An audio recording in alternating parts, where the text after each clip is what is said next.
Hello, I'm Rosemary, and I'm going to read Tis the Night Before Christmas. A Visit from St. Nicholas by Clement O. Moore. Illustrations by William Russ. 'Twas the night before Christmas, and all through the house not a creature was stirring, not even a mouse. The stockings were hung by the chimney with care, in hopes that St. Nicholas soon would be there. The children were nestled all snug in their beds, while visions of sugar plums danced in their heads. And Mama in her handkerchief, and I in my cap, had just settled our brains for a long winter's nap. When out on the lawn there arose such a clatter, I sprang from my bed to see what was the matter. Away to the window I flew like a flash, tore open the shutters and threw up the sash.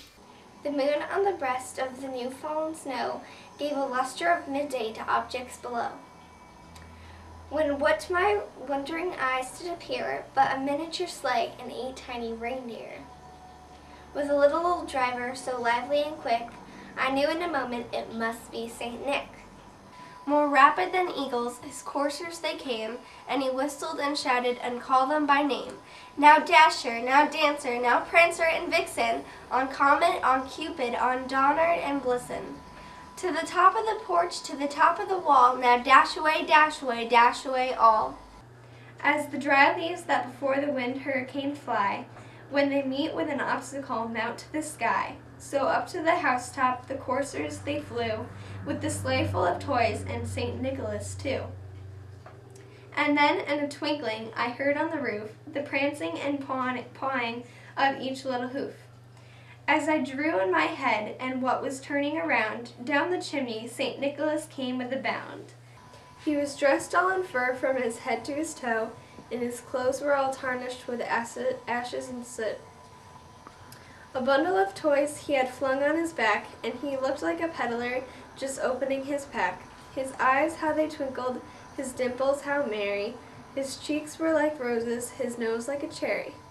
His droll little mouth was drawn up like a bow, and the beard on his chin was as white as the snow. The stump of a pipe he held tight in his teeth, and the smoke it encircled his head like a wreath. He had a broad face and a round little belly that shook when he laughed like a bowl full of jelly. He was chubby and plump, a right jolly old elf, and I laughed when I saw him in spite of myself. A wink of his eye and a twist of his head soon gave me to know I had nothing to dread. He spoke not a word, but went straight to his work and filled all the stockings, then turned with a jerk, and laying his finger aside of his nose, and giving a nod up the chimney he rose. He sprang to his sleigh, to his team gave a whistle, and away they all flew like the down of a thistle. But I heard him exclaim ere he drove out of sight, "Happy Christmas to all!" And to all A good night. Thank you for joining us while I read a St. Nicholas visit / 'Twas the Night Before Christmas. And I hope you have a good Christmas too. Bye, and Merry Christmas.